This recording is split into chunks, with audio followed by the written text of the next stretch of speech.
రాష్ట్రంలో నేతన్నల ఇళ్లకు నెలకు 200 యూనిట్లు, పవర్లూమ్లకు 500 యూనిట్ల చొప్పున ఉచిత విద్యుత్ ఇవ్వాలని మంత్రి మండలి నిర్ణయించింది. 93,000 మంది చేనేత కార్మికుల గృహాలు, 10,534 పవర్లూమ్ యూనిట్లకు లబ్ధి కల్పించనుంది. రాజధాని ప్రాంతంలో 40,000 కోట్లకు పైగా విలువైన పనులకు పచ్చజెండా ఊపింది.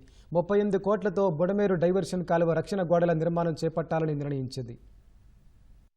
మంత్రివర్గ సమావేశం దాదాపు 4 గంటల పాటు సుదీర్ఘంగా సాగింది. సిఆర్డీఏ ప్రాంతంలో వివిధ సంస్థలకు భూ కేటాయింపులపై మంత్రుల సంఘం చేసిన సిఫార్సులపై అవసరమైన చర్యలు తీసుకోవడానికి సిఆర్డీఏ కమిషనర్ కు అనుమతి ఇచ్చే ప్రతిపాదనతో పాటు పలు అభివృద్ధి పనుల్ని మంత్రిమండలి ఆమోదించింది.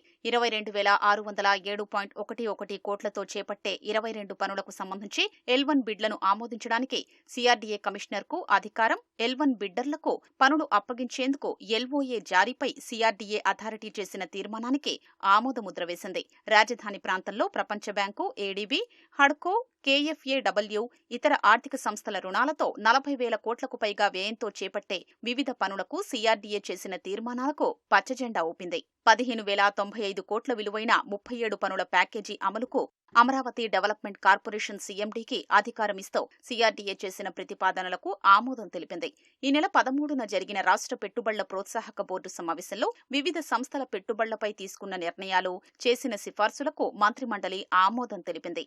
PVR constructions, K Ramachandrarao transmission projects ఆధ్వర్యంలో 390.06 కోట్ల విలువైన ఏపీ ట్రాన్స్కో లైన్ల రీరూటింగ్ పనులతో పాటు 1,082.44 కోట్లతో N10 నుంచి N13 E1 జంక్షన్ వరకు భూగర్భ లైన్ల ద్వారా 220 kV EHV లైన్ల రీరూటింగ్ పనులు బీఎస్ఆర్ఐ ఇన్ఫ్రాటెక్ ఇండియాకు అప్పగిస్తూ నిర్ణయం తీసుకుంది.